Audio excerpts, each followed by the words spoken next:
की शुरुआत होती है पुलिस और गुंडों की एक मुठभेड़ से, जिसमें अंडरकवर पुलिस ऑफिसर्स 4 गुंडों का एनकाउंटर करना चाहते हैं, लेकिन अचानक वहां मीडिया के पहुंच जाने से अपना प्लान बदलकर वो उन्हें गिरफ्तार कर लेते हैं। और क्योंकि ये मुठभेड़ का इलाका इंस्पेक्टर हाथीराम चौधरी की हद में आता है, इसीलिए ये केस रजिस्टर करने और सॉल्व करने की जिम्मेदारी हाथीराम चौधरी को दी जाती है।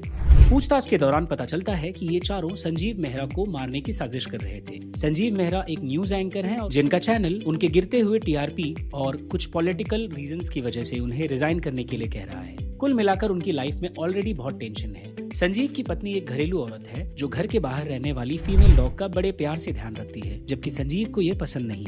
वहीं हाथीराम का असिस्टेंट ऑफिसर इमरान अंसारी चारों क्रिमिनल्स की हिस्ट्री निकालना शुरू करता है, जिसमें सबसे खतरनाक है हथौड़ा त्यागी, जिस पर 45 मर्डर और एक्सटॉर्शन जैसे कई संगीन इल्जाम हैं। एपिसोड 2 की शुरुआत में दिखाया जाता है कि हाथीराम और अंसारी की इन्वेस्टिगेशन में चारों में से एक कबीर एम अपना मुंह खोल देता है और बताता है कि उसका काम गाड़ियां चोरी करने का है। ये वाला काम उसे तारिक ने दिया था। उसने गाड़ी चोरी की और बाकी तीनों के साथ संजीव मेहरा पर नजर रखी। उन्हें संजीव का मर्डर करने का मौका मिला, लेकिन उन्होंने अपना प्लान ड्रॉप कर दिया और काम आगे बढ़ाने से पहले त्यागी इस कांड के प्लानर से कहता है कि उसे मास्टर जी से बात करनी है, उनसे बात किए बगैर इस काम को वो आगे नहीं बढ़ाएगा। इतनी इन्फॉर्मेशन मिलने के बाद हाथीराम संजीव मेहरा से भी पूछताछ करता है, जिसमें उसे कुछ खास इन्फॉर्मेशन नहीं मिलती। हाथीराम अपने बेटे सिद्धार्थ को बेटर एजुकेशन के लिए हाई स्कूल में पढ़ाता है, लेकिन अमीर बच्चों के बीच सिद्धार्थ खुद को छोटा महसूस करता है, बल्कि कई बार उसे बुली भी किया जाता है अपने पिता के स्टेटस और नॉट सो क्लासी नाम की वजह से। अपनी नौकरी पर लटकी तलवार और मर्डर की कोशिश के बाद संजीव थोड़ा स्ट्रेस में होता है और उसे उसकी कली सारा का सहारा मिलता है, जो पूरे मन और पूरे तन के साथ उसका सपोर्ट करती है। अंसारी तारिक को पकड़ने में नाकाम हो जाता है, जबकि डीसीपी भगत के हिसाब से ये छोटा मोटा मर्डर केस है, जिसे बिना ज्यादा छानबीन किए बंद कर देना चाहिए। हाथीराम और अंसारी दोनों तोप सिंह के मामा शौकी से मिलते हैं। एपिसोड 2 खत्म होते होते तोप सिंह का फेंका हुआ मोबाइल फोन पुलिस को मिल जाता है। एपिसोड 3 की शुरुआत हथौड़ा त्यागी के फ्लैशबैक से होती है, जिसने स्कूल में ही 3 लड़कों की हत्या कर दी थी सिर पर हथौड़ा मारकर। हाथीराम त्यागी की खोज में चित्रकूट जाता है और अंसारी तोप सिंह के गांव पंजाब। तोप सिंह की कहानी जात पात के झगड़ों और बाप की मार से शुरू होती है, जो उसके हाथ में हथियार दे देती है। ऊंची जात के 3 लड़कों पर चाकू चलाने की सजा तोप सिंह की मां को मिलती है। गाँव से भागकर वो अपने मामा शौकी के पास जाता है। वहाँ वो अपने मामा के बिजनेस में तो हेराफेरी करता ही है, उसकी गर्लफ्रेंड भी उसे छीन लेता है। वहीं दूसरी ओर हथौड़ा त्यागी की खोज में निकले हाथीराम को चित्रकूट की लोकल पुलिस से मिलता है हथौड़ा त्यागी उर्फ विशाल त्यागी का खूनी इतिहास। हाथीराम के साथ साथ संजीव मेहरा की टीम के हाथ भी त्यागी की थोड़ी बहुत इन्फॉर्मेशन लग जाती है और उसे पब्लिश करके संजीव मेहरा को मिलती है पब्लिक की सिंपैथी। एपिसोड 4 शुरू होता है कैदी नंबर 4 की कहानी से, मेरी लिंगदो उर्फ चीनी, जिसने बचपन में देखी गरीबी, भूख, चोरी और अब्यूज। डीसीपी भगत मीडिया रिपोर्ट्स के लिए हाथीराम को डांटता है। हाथीराम डीसीपी को ग्वाला गुर्जर, दुनलिया गुर्जर और त्यागी के कनेक्शन के बारे में बताता है। डीसीपी भगत से डांट खाने का गुस्सा हाथीराम अंसारी पर उतारता है और संजीव मेहरा को उसके ऑफिस में जाकर वार्न करता है कि वो पुलिस इंटरोगेशन को पब्लिक में ना दिखाए। तोप सिंह के फोन से मिले वीडियोस दिखाते हैं कि वो चारों संजीव पर नजर रख रहे थे और उसी फोन से मिलती है तोप सिंह की गर्लफ्रेंड चंदा और शौकी मामा की स्टोरी। लेकिन इन्वेस्टिगेशन में हुई गड़बड़ियों की वजह से केस सीबीआई को दे दिया जाता है और हाथीराम को मिलता है सस्पेंशन। केस सीबीआई को ट्रांसफर होने और अपने सस्पेंड होने के बावजूद हाथीराम हाथ धोकर केस के पीछे पड़ा रहता है, जबकि उसका बेटा सिद्धार्थ कूल बनने के चक्कर में अपने उल जलूल दोस्तों की संगत में पड़ जाता है और अपने इसी एडवेंचर की खातिर अपने दोस्त की घर से गन चुरा लाता है। स्कूल में लड़कों की गुंडागर्दी से तंग आकर वही गन वो उन पर तान देता है, लेकिन अंसारी अपनी चालाकी से हाथीराम और उनके बेटे को इस मुसीबत से बचा लेता है। सीबीआई ऑफिसर्स पूरे केस की एबीसीडी ही चेंज कर देते हैं और इसे आईएसआई की कॉन्स्पिरेसी बताते हैं। संजीव मेहरा सीबीआई की स्टोरी का जमकर फायदा उठाता है। सीबीआई की प्रेस कॉन्फ्रेंस में सारा मैथ्यूज और हाथीराम की मुलाकात होती है। इसी प्रेस कॉन्फ्रेंस में सीबीआई जो फैक्ट्स पेश करती है वो हाथीराम और अंसारी की इन्वेस्टिगेशन से बिल्कुल अलग होते हैं और दोनों मिलकर अनऑफिशियली इस केस को सॉल्व करने का डिसीजन लेते हैं। एपिसोड 6 की शुरुआत में हाथीराम को एक अनजान कॉल आती है और उसकी मुलाकात मेरी उर्फ चीनी के दोस्त कालिया से होती है, जो हाथीराम को चीनी के साथ हुई ज्यादतियों और उसके स्ट्रगल के बाद जैसे तैसे पार्लर में मिली नौकरी की कहानी बताता है। वो अंसारी और हाथीराम को बताता है कि कैसे बिल्डर तलरेजा ने चीनी को हवाला के धंधे में लाया।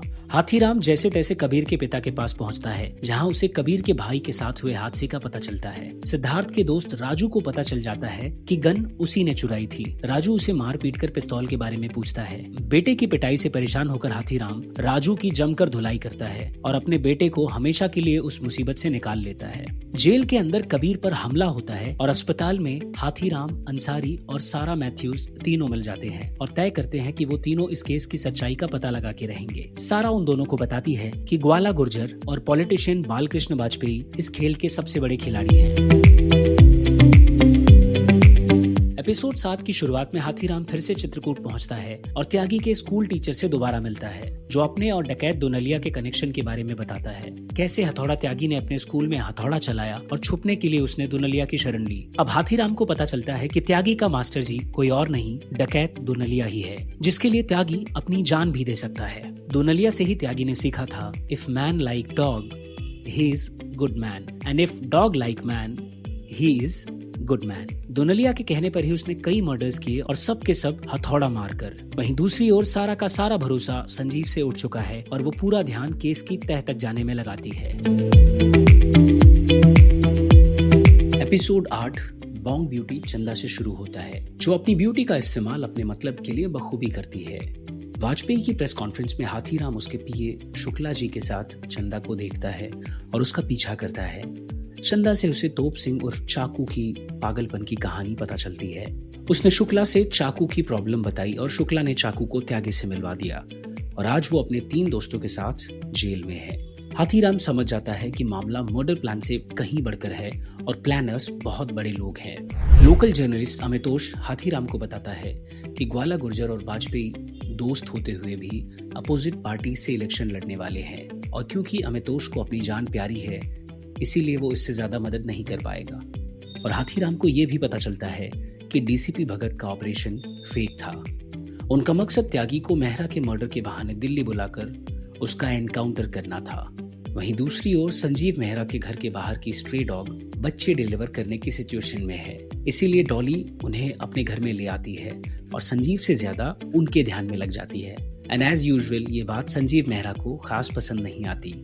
ये रहा पाताल लोक का फाइनल एपिसोड। हाथीराम ग्वाला गुर्जर के गुंडों के हाथ लग जाता है और वो उसे पकड़कर ग्वाला के पास ले जाते हैं। हाथीराम ग्वाला को बताता है कि उसे पता चल गया है कि दोनलिया मर चुका है और ग्वाला अपने भाई की मौत को छुपाकर उसके नाम का इस्तेमाल करके पॉलिटिक्स में आना चाहता था, लेकिन वाजपेयी नहीं चाहता था कि ग्वाला पॉलिटिक्स में आए।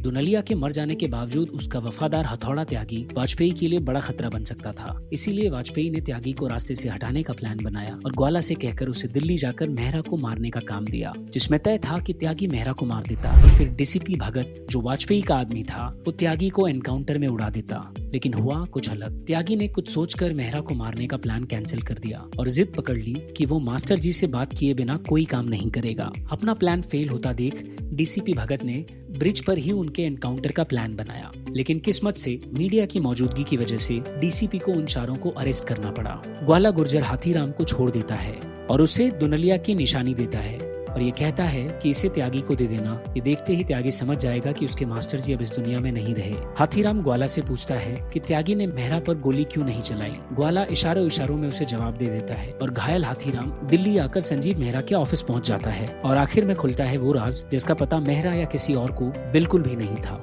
त्यागी की ओर से मेहरा पर गोली नहीं चलाने की वजह वो फीमेल स्ट्रे डॉग थी और आपको तो याद ही होगा कि मास्टर जी ने त्यागी को क्या कहा था, When man like a dog, he is a good man, and if a dog like a man, he is a good man. Mehra और उसकी वाइफ का कुत्तों के लिए प्यार देखकर त्यागी को लगा कि वो अच्छे इंसान हैं और उन्हें मारने से पहले वो मास्टर जी से बात करना चाहता था, लेकिन क्योंकि बात हो नहीं पाई तो इसीलिए प्लान कैंसिल हो गया। तो सीबीआई, आईएसआई, मर्डर मिस्ट्री, ये सारा कुछ एक नाटक था, पॉलिटिशियंस और सिस्टम का रचा हुआ। जबकि इस नाटक में मारे जाने के बजाय मेहरा को मिली कंपनी में बड़ी पोजीशन और पब्लिक सिंपैथी। हाथीराम को दोनलिया के राज को राज रखने का इनाम मिलता है और सस्पेंशन वापस ले लिया जाता है। हाथीराम सीबीआई हेडक्वार्टर में त्यागी तक ग्वाला का संदेश पहुंचा देता है और अपने मास्टर जी के जाने के गम में त्यागी खुद को गोली मार लेता है। त्यागी का एंड जैसा भी हो, हाथीराम के लिए ये हैप्पी एंडिंग ही था।